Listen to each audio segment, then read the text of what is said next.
Udah timing aja deh. Oke, Bismillahirrahmanirrahim.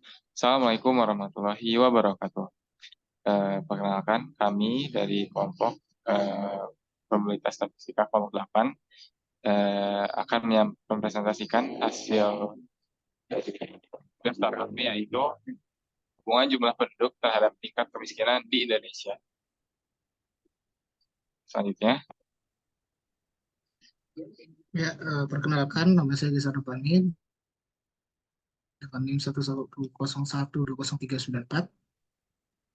Perkenalkan, nama saya Muhammad Fabian dengan NIM 1101223175. dan perkenalkan dengan saya sendiri, Ibrahim Hasan Ali, dengan NIM 1101223009. Selanjutnya, akan dijelaskan oleh rekan saya. Latar belakang. Sebagai negara dengan populasi terbesar di dunia,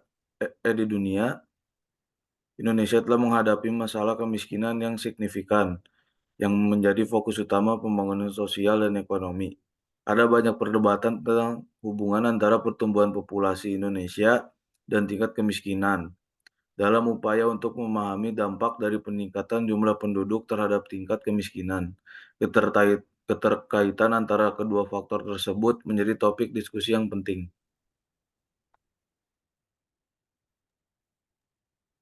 Selanjutnya, Menurut data yang dikumpulkan oleh Badan Pusat Statistik atau BPS Indonesia, pertumbuhan pendudukan Indonesia terus menunjukkan tren yang secara bertahap meningkat. Ini menimbulkan pertanyaan tentang bagaimana peningkatan populasi dapat mempengaruhi tingkat kemiskinan Indonesia, baik secara langsung maupun melalui faktor-faktor lain yang terkait, seperti akses ke sumber daya, lapangan pekerjaan, pendidikan, dan layanan kesehatan.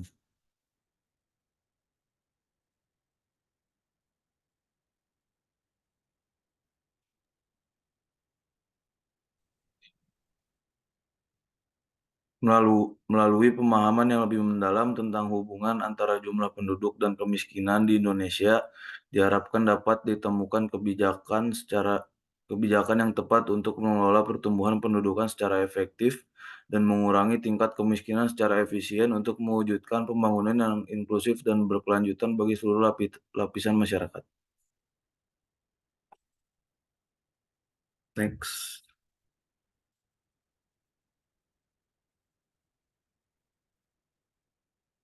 Rumusan masalah. 1.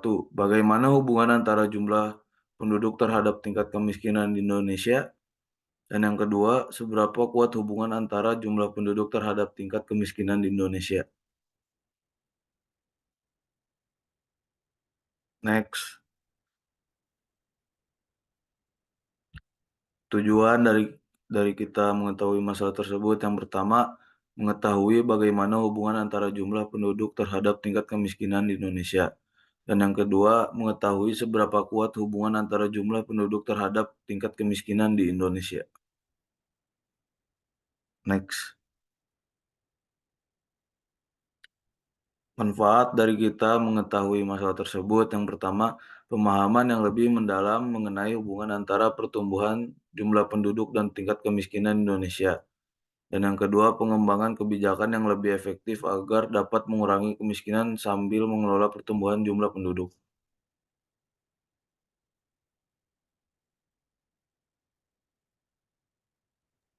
Baik, Selanjutnya sekarang akan dijelaskan oleh teman saya. di landasan teori.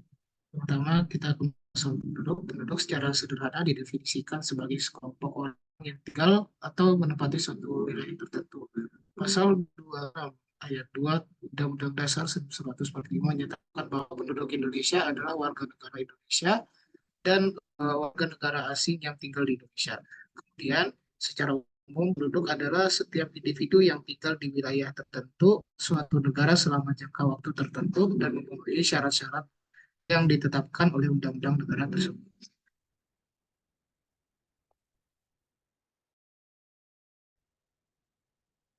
Di Indonesia, seseorang atau kelompok dianggap sebagai penduduk jika mereka telah tinggal atau menetap di wilayah Indonesia selama kurang lebih 6 bulan, atau jika mereka telah tinggal selama kurang dari 6 bulan, tetapi memiliki niat untuk tinggal di sana. Penduduk Indonesia tersebar di berbagai pulau, mulai dari Sabang di ujung barat hingga Merauke di ujung timur, dan merupakan salah satu populasi terbesar di dunia dan diperkirakan akan melewati 270 juta jiwa sebelum tahun 2022. Tingkat kelahiran yang tinggi, penurunan tingkat kematian, dan peningkatan harapan hidup mendorong pertumbuhan populasi ini. Kami mendapat data BPS, data dari BPS mengenai pertumbuhan jumlah penduduk dari tahun 2015 sampai 2020 sebagai berikut. Di tahun 2015 jumlah penduduknya sejumlah 255.587. Tahun 2016 ada 258.496. Di tahun 2017 ada 261.355. Di tahun 2018 ada 264.161. Di tahun 2019 ada 266.911, dan di tahun 2020 ada 269.603. Selanjutnya kita akan membahas soal kemiskinan. Kemiskinan adalah salah satu contoh masalah sosial yang disebabkan oleh faktor ekonomi. Pemerintah Indonesia menghadapi masalah sosial yang serius, kemiskinan. Indonesia telah berjuang melawan kemiskinan selama bertahun-tahun. Namun faktanya negara ini masih berhasil keluar dari masalah kemiskinan. Sebaliknya di Indonesia, kriteria yang dibuat oleh Badan Pusat Statistik atau BPS adalah salah satu cara untuk mengetahui apakah seseorang termasuk dalam kategori miskin atau tidak. BPS memberikan berbagai definisi kemiskinan, salah satunya adalah sebagai berikut. Kemiskinan adalah ketidakmampuan untuk memenuhi standar minimum kebutuhan dasar yang meliputi kebutuhan makanan maupun non-makanan. Penduduk miskin adalah penduduk yang berada di bawah satu batas atau disebut sebagai garis kemiskinan. Beragam faktor memengaruhi kemiskinan di Indonesia, termasuk tingkat pendidikan dan jumlah pengangguran. Faktor-faktor ini memainkan peran penting dalam dinamika kemiskinan. Salah satu faktor utama menyebabkan kemiskinan adalah tingkat pendidikan yang rendah. Akses terbatas terhadap pendidikan tinggi dapat menghambat mobilitas sosial dan kesempatan untuk pekerjaan yang menguntungkan. Ketidakmampuan untuk mendapatkan pendidikan yang cukup seringkali menyebabkan perbedaan pendapatan yang signifikan yang memperparah kemiskinan. Meskipun demikian, jumlah pengangguran merupakan komponen penting dalam menentukan tingkat kemiskinan di Indonesia. Tingginya angka pengangguran, terutama di kalangan muda dan lulusan baru, menimbulkan masalah khusus.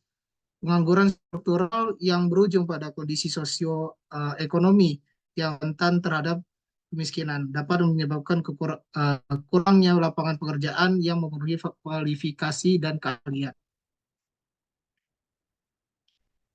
Dan berikut data dari BPS mengenai kemiskinan di Indonesia dari tahun 2015 sampai 2020. Di tahun 2015, jumlah penduduk yang miskin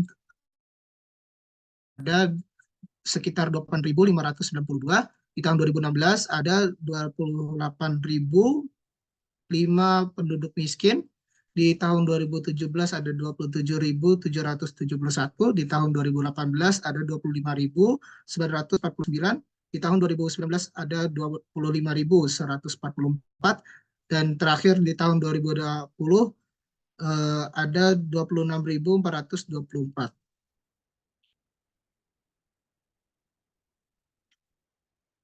Ya, selanjutnya akan dibahas oleh Ibrahim. Baik, di bagian ini yaitu metodologi. Penelitian ini dilakukan pada tahun 2024 dengan menggunakan data dari Badan Pusat Statistik Indonesia. tentang kemiskinan, kependudukan, tingkat pengangguran, pendidikan, dan rasio Gini. Penelitian ini menggunakan data sekunder dari tahun 2015 sampai 2020. Penelitian ini termasuk dalam kategori penelitian kuantitatif, yang berarti penelitian yang datanya diwakili dalam angka dan dianalisis dengan teknik statistik. Selanjutnya, regresi linear. Regresi linear adalah metode statistika yang digunakan untuk mempermudah menghubungkan antara linear antara dua variabel, yaitu variabel independen dan variabel independen, yaitu X dan Y. Dalam konteks ini, kita mencoba menemukan persamaan garis lurus yang dapat memprediksi atau menjelaskan nilai variabel independen berdasarkan nilai variabel independen. Pada penelitian kali ini, jumlah penduduk akan menjadi variabel independen, dan tingkat kemiskinan akan menjadi variabel dependen. Namun, di sini kami mengasumsikan nilai E sama dengan 0 karena keterbatasan pengamat. Adapun pengamat persamaan umum dari regresi linear adalah sebagai berikut. Y sama dengan alfa ditambah B dikali X, delta dikali X ditambah E. Dengan delta sama dengan N dikali sigma XI kali YI dikurangi dalam kurung sigma XI dikali sigma YI dibagi N dikali sigma XI kuadrat dikurangin sigma XI kurung tutup kuadrat. Dengan alfa sama dengan Y min beta dikali X, dan nilai no atau P kecil itu sama dengan dalam kurung N dikali sigma X dikali YI dikurangin dalam kurung sigma XI dikali sigma YI dibagi N dikali sigma XI kuadrat min dalam kurung sigma XI di kurung tutup 2 dikali N dikali sigma YI kuadrat min dalam kurung Y sigma YI kuadrat. Sayapnya. Maaf sedikit memperbaiki untuk bagian rho itu persamaannya itu N dikali sigma XI YI dikurang sigma XI dikali sigma YI dibagi N kali sigma XI kuadrat dikurang sigma XI yang dikuadratkan lalu dikalikan maaf di sini sedikit pengulangan juga. Jadi persamaannya itu N dikali sigma XI YI dikurang sigma XI dikali sigma YI dibagi akar dari N kali sigma XI kuadrat dikurang sigma XI yang dikuadratkan dikalikan dengan akar N dikali sigma YI kuadrat dikurang sigma YI dikuadratkan. Baik, selanjutnya. Dan berikut langkah-langkah metode yang kami gunakan untuk penelitian kami kali ini. Yang pertama, pilihan model. Untuk mewakili hubungan linear antara populasi dan tingkat kemiskinan, pilih model regresi linear yang sesuai dengan data. Yang kedua, pengumpulan data. Kumpulkan data tentang jumlah penduduk dan tingkat kemiskinan di Indonesia selama berbagai periode waktu atau wilayah. Yang ketiga, analisis data. Estimasi parameter intercept dan slope dari persamaan regresi linear dapat dilakukan dengan menggunakan data yang dikumpulkan. Yang keempat, interpretasi hasil. Interpretasi hasil parameter regresi setelah mengetahui hasil analisis.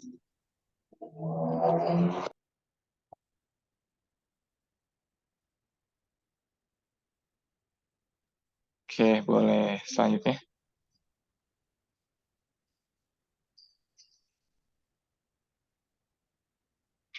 Hasil dan pembahasan. Dari data BPS tentang pertumbuhan jumlah penduduk di Indonesia, kami menghitung nilai kuartil atas, kuartil tengah atau median, dan kuartil bawah. Setelah menghitung, kami mendapatkan data tertinggi sebesar 264,603 atau 264.603. Nilai terendah sebesar 255.587, nilai kuartil atas sebesar 266.224, nilai median sebesar 262.758, dan nilai kuartil bawah sebesar 254.211. Setelah itu kami mencari nilai IQR, one step and two step. Kami mendapat nilai IQR sebesar 7.033, one step sebesar 10.549,5, dan two step sebesar 21.000 44. Setelah itu, kami mencari nilai VOV, EV, LOV, dan LEF. Saya ulangi, setelah itu kami mencari nilai VOV, VEF, LOV, dan LEF. Kami mendapat nilai VOV sebesar 287.323, VEF sebesar 276.773,5, LEF sebesar 238.112, dan LEF saya ulangi, dan LEF sebesar 224.661,5. Dengan begitu, kami mendapatkan mild outlier dari rentang 276.773,5 sampai 287.323, atau dari median atau dari rentang 238.112 sampai 248.661,5. Serta kami mendapatkan extreme outlier, yaitu nilai di bawah 238.112 atau nilai di atas 287.323. Nah, berikut box Whisker plot yang kami buat berdasarkan perhitungan kami sebelumnya. Ya, dapat dilihat gitu ya, pada gambar tersebut dari sebelah kiri sampai ke kanan, yang memperlihatkan persebaran data, median, sampai ekstrim outlier-nya. Berikutnya kami menghitung data dari BPS mengenai tingkat kemiskinan Indonesia untuk membuat grafik Whisker plot-nya dengan cara yang sama untuk membuat box Whisker. Pertumbuhan penduduk di Indonesia nilai tertinggi sebesar mungkin ini juga sama gitu ya dari yang udah disampaikan sebelumnya. Mungkin bisa lanjut aja.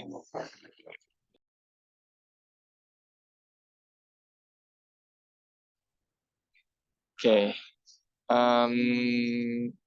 Selanjutnya kami membuat tabel regresi linear untuk mencari korelasi antara tingkat kemiskinan dan pertumbuhan penduduk dengan jumlah penduduk menjadi variabel independen X dan tingkat kemiskinan menjadi variabel dependen Y. Selanjutnya. Nah, dapat dilihat ya pada grafik ini, pada tabel ini gitu ya, tabel regresi dan perhitungan kami. Untuk nomor 1 sampai dengan 6 terdapat data nilai X dan dapat data nilai Y gitu ya. Dan kami menggunakan metodologi regresi linear dalam pembuatannya, yaitu kami membutuhkan informasi nilai X kuadrat, Y kuadrat, XY. Juga rata-rata dari nilai X-nya, rata-rata dari nilai Y-nya. Selanjutnya. Dengan